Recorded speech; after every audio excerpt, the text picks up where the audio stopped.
Allah Subhanahu wa taala berfirman di dalam surat,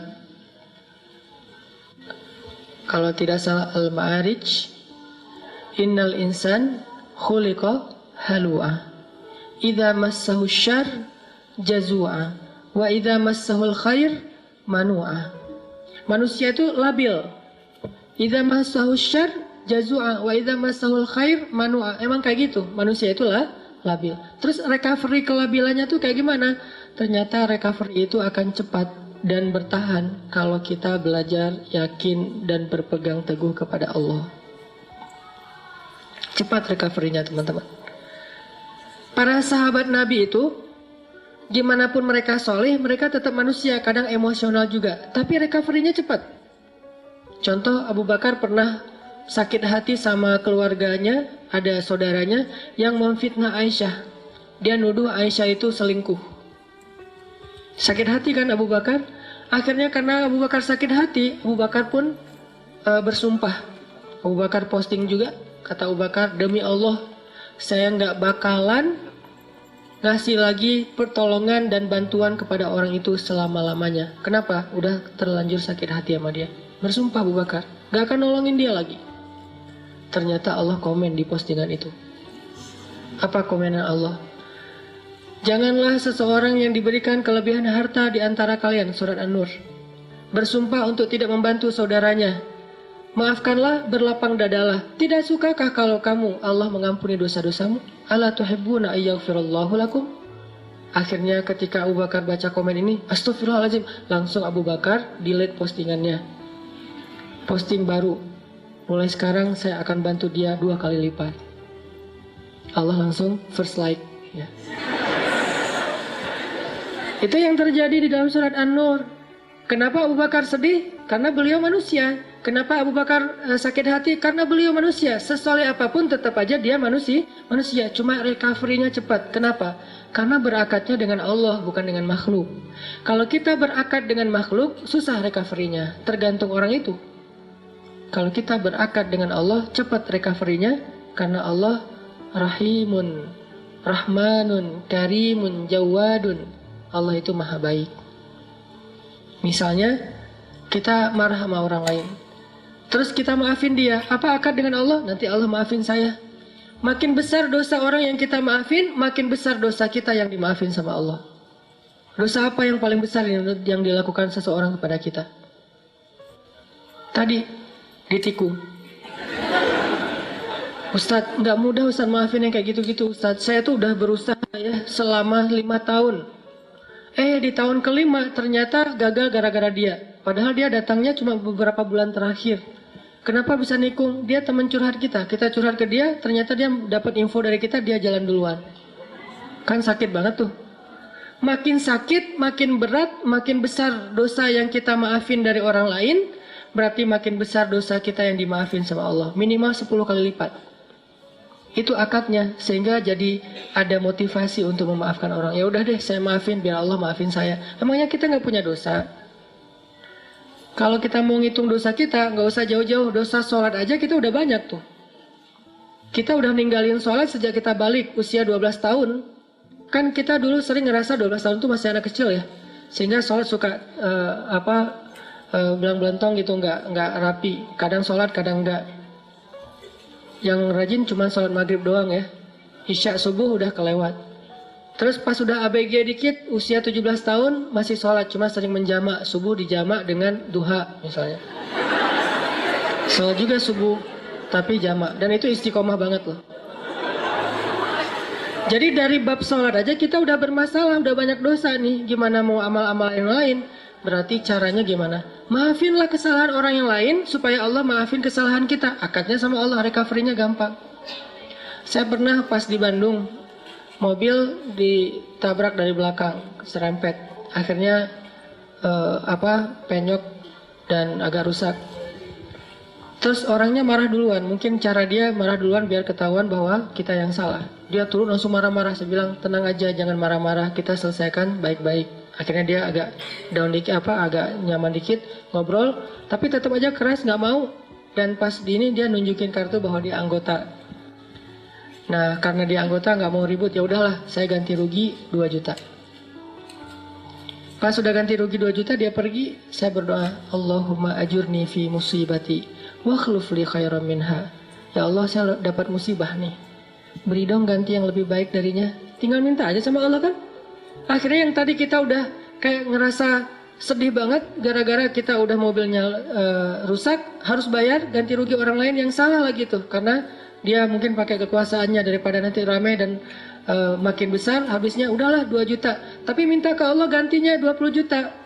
Lebih baik dari yang kita berikan. Gak lama seminggu kemudian benar-benar Allah ganti 20 juta cash. Bukan sedekah, jangan selalu menerjemahkan keajaiban itu dalam bahasa sedekah. Bisa juga dapat usaha apa, jualan apa yang keuntungannya banyak. Kayak saya dulu di Mesir jualan bakso. Kalau ada acara-acara kayak gini nih saya ngeliat teman-teman di Jepang kayak nostalgia lagi kondisi dulu di Mesir ya. Lagi ada acara mahasiswa Indonesia di sana namanya PPMI gitu. Saya jualan bakso. Tapi saya nggak bisa bikin bakso, teman yang jualan. Terus saya bilang, ya udah kita bagi hasil aja ya, bagi 2. Kamu 30%, saya 70 gitu. Dia mau, alhamdulillah dia bikinin, terus saya ini jual. Terutama buat acara mahasiswa Malaysia. Kenapa? Karena menurut saya orang Malaysia nggak bisa ngebedain bakso yang enak sama yang enggak. Soalnya di Malaysia nggak terlalu banyak kan. Kalau di Indonesia kan banyak tuh bakso. Akhirnya jual ke Malaysia. Nggak terlalu enak juga mereka. Wah enak Pak Cik, tak apa-apa gitu ya. Udah jualan. Kalau orangnya enakan. Orangnya nyaman gitu, saya kasih baksonya banyak. Kalau orangnya mukanya agak-agak kurang nyaman, kasih aja 2 lah. Nggak usah banyak-banyak datang. Pak Cik, mau bakso? Oh ya, kasih 10. Datang lagi, diam-diam mau apa? Bakso, kasih 2. Pas, kok beda? Beda bangetnya. Wajahnya beda gitu. Kalau yang datang mace, 15 lah gitu ya. 15 mace, 15 mah. Untung nggak? Untung tetap alhamdulillah. Jadi kenapa? Karena kita berakatnya kalau hilang sesuatu Allah yang ganti. Saya pernah mau acara sholat tahajud malam-malam. Acaranya jam 2 malam, saya baru bangun jam 2. Telat kan? Akhirnya panik, nyamber HP jatuh, pecah layar depannya, udah nggak bisa kepake. Itu HP sekitar harga 2 juta lah. Jatuh langsung, ya Allah beri saya ganti yang lebih baik. Dan ini juga jatuh bukan apa-apa ya, karena pengen tahajud, pakai diomongin lagi. Terus berangkat nih, pulang-pulang jam 10 pagi Allah ganti dengan waktu itu baru keluar tuh Note 5 harganya 10 juta. Diganti cash. Kadang Allah nggak gantinya dalam bentuk fisik, dalam bentuk nominal, dalam bentuk sesuatu yang materi, tapi diganti dengan yang lain, kebahagiaan. Mungkin kita kehilangan sesuatu, hilang motor, tapi dapat jodoh, mau mana? Pilih yang mana?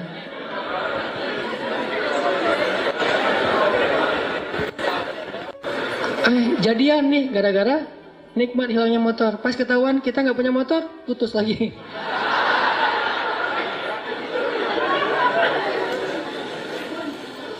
Belajar berakat sama Allah teman-teman. Itu rahasia kalau kita pengen.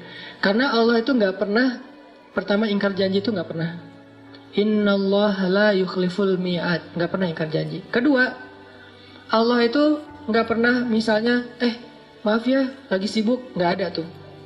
Kita WA Allah terus nggak dirit. Itu nggak ada ceritanya. Contreng 2 sih, cuman nggak biru-biru, nggak dirit lama gitu. Allah ngapain sih online berkali tapi yang saya mah nggak dirit misalnya. Itu manusia banget. Allah nggak kayak gitu. Kita baru nulis, ngirim Allah langsung typing. Bukan cuma dirit langsung bales. Gak mungkin Allah tuh ngebiarin kita minta terus nggak dibayar, nggak dibales lama. Nggak mungkin. Dan nggak mungkin juga Allah misalnya habis pulsa, habis kuota itu nggak ada. Ala kulli syai'in qadir, maha kuasa atas segala sesuatu. Jadi kayaknya paling nyaman berakat itu sama Allah. Cuman kita harus ngerti cara Allah bermuamalah dengan kita. Tidak selalu materi. Karena buat Allah materi itu nggak berharga banget. Kalau seandainya berharga, pasti Allah ngasih semua kita kekayaan. Tapi ternyata orang soleh nggak semuanya kaya. Tapi orang soleh itu rata-rata, bukan rata-rata, semuanya bahagia. Makanya tadi subuh saya cerita ada teman misalnya. Baru hijrah, dia bilang gini, Ustadz, kenapa ya sejak hijrah hidup saya agak-agak kayak rezekinya jadi seret gitu, jadi susah. Gimana ceritanya? Iya, saya udah dulu mah lancar, sekarang malah jadi susah. Saya bilang, enggak. Karena buktinya kamu hijrah juga karena kebanyakan hutang kan. Berarti selama ini sebelum hijrah nggak lancar rezekinya, yang lancar hutangnya. Setelah hijrah, Allah permudah untuk membayar hutang itu. Bukan rezekinya seret, tapi rezekinya dibagi. Sebagian dipakai, sebagian untuk bayar hutang. Allah udah kasih solusi. Nggak mungkin lah Allah ngecewain kita yang berhijrah karena Allah. Itu nggak mungkin. Jangankan Allah nih, Nabi Muhammad aja nggak pernah membiarkan ada yang datang ke beliau ditolak dalam keadaan nggak dikasih apa-apa, itu nggak ada. Semua yang datang ke Nabi meminta sesuatu, pasti pulangnya membawa sesuatu. Apa aja? Pernah Nabi lagi jalan pakai baju baru gitu. Baru dikasih sama Raja Khurasan. Kasih baju. Bajunya warna merah. Bukan gamis ya, baju biasa. Warna merah. Dipakai sama Nabi. Terus dilihat sama orang miskin, sahabat ngomongnya. Muhammad, itu baju bagus juga ya? Gitu. Nabi pas diomongin kayak gitu, Nabi tanya, kenapa mau? Gitu. Mau. Dibuka sama Nabi, Nabi pulang nggak pakai. Dan Nabi juga kalau pulang nggak pakai baju masih keren ya, six pack gitu. Kita nggak pakai baju zero pack kan agak-agak gimana gitu kan ya. Kan perut Nabi itu six pack kata sahabat, seperti batu yang tersusun kan. Itu karena mungkin beliau bukan nge-gym sih, sering naik kuda, itu kan kayak orang bisa seluruh tubuhnya tuh gerak, akhirnya bagus badan Rasulullah. Nabi nggak pernah mau ngecewain orangnya. Terus Nabi jalan pakai syalnya syal baru gitu. Untungnya nggak pakai kupluk baru ya, pakai syal doang gitu. Datang orang Badui ditarik syalnya, dilepas sama Nabi dikasih. Ada yang datang ke Nabi, ke Aisyah misalnya, Aisyah tuh cuma punya 3 butir korma. Dari pagi belum makan, untuk sahur aja nggak dimakan karena pengen dipakai untuk buka puasa hari itu. Datang satu orang ibu dengan 2 anaknya. Karena lapar bilang, Aisyah saya belum makan dari pagi. Aisyah langsung ngambil ngasih. Jadi nggak makan sahur, nggak berbuka puasa. Kenapa? Karena sifat Nabi itu tidak ada yang datang kepada beliau pulang dalam keadaan tangan kosong. Itu nggak ada. Nabi aja kayak gitu, apalagi Tuhannya Nabi, Allah Subhanahu Wa Taala. Nggak ada yang datang kepada Allah pulang dalam keadaan kecewa, itu nggak ada. Kalau dia kecewa, berarti dia nggak ngerti cara berakad sama Allah. Dia salah faham dengan cara-cara Allah. Kalau dia ngerti Allah, gak bakalan kecewa. Dia tahu banget Allah maha baik. Allah yang selama ini nolongin saya. Allah yang menyelamatkan saya. Alam yajidka yatiman fa'awa. Wa wajadaka dhallan fahada. Wa wajadaka ailan fa'aghna. Dan Allah itu tergantung prasangka hambanya kepada Allah. Kalau kita berprasangka baik, Allah akan ngasih apa yang kita persangkakan 10 kali lipat lebih baik. Kalau kita berprasangka buruk, maka Allah seperti yang kita prasangkakan. Jadi tergantung kita nih, mau gimana? Mau dapat nikmat, ya udah, Allah maha pemberi nikmat. Mau dapat jodoh, Allah maha menciptakan segala sesuatu berpasangan. Nggak mungkin saya dibiarkan sendiri. Masa kita kalah sama Julaibib? Budak yang bahkan tidak bernilai di mata orang-orang Quraisy, dia nikahnya sama seorang putri raja. Ini kayak dongeng gitu kan? Kenapa? Karena Julaibib nggak pernah berputus asa kepada Allah, nggak pernah suuzon sama Allah. Datengin ditolak, datang lagi ditolak. Kadang kita kayak gitu banget hidup. Datang udah 3 kali ditolak, akhirnya putus asa, udah pakai selebaran, taruh di pintu-pintu rumah. Mau nggak nikah sama saya? Siapa yang mau tolong hubungin nomor telepon ini. Kalau nggak mau jangan dibalas udah. Ternyata dari 100 selebaran nggak ada yang nyangkut, karena kita naruhnya di rumah kontrakan yang belum ditempatin. Wah. Ini maksudnya husnuzon sama Allah. Jangan suuzon. Begitu kita husnuzon sama Allah, baru berbaik sangka. Kadang-kadang kita baru membatin, Allah udah kabulkan. Di Bandung tuh banyak tuh kejadian kayak gitu. Hal-hal yang menurut saya dulunya terjadi di zaman para ulama, sekarang terjadi di zaman kita. Kok bisa ya? Mirip dengan kisah Imam Ahmad bin Hambal yang datang ke Basroh gara-gara ada yang beristighfar kan di Basroh. Itu terjadi loh di Bandung dengan saya. Suatu hari saya datang ke masjid markasnya Pemuda Hijrah, Masjid Al-Latif di Bandung. Ada rapat gitu, kita sering rapat. Terus karena macet saya nggak mau naik kendaraan sendiri, pesan ojek online, berangkat dari pagi sampai sore. Di masjid itu saya sholat zuhur dan asar ngimamin, karena lagi ada saya di situ, ya udah sekalian ngimamin. Pas sudah selesai asar, udah beres semua rapat, saya order lagi, ada yang ngambil, ojek online, jalan. Di tengah jalan orangnya ngobrol, Mas, suka sholat di masjid itu juga? Saya bilang, ya, sesekali. Saya bilang, iya ya, masjid itu ramai sekarang anak-anak mudanya, luar biasa itu masjid, saya juga suka sholat di situ, kata dia. Itu ada tuh imam muda, siapa namanya di situ teh? Muzammil. Iya Muzammil tuh suaranya bagus ya.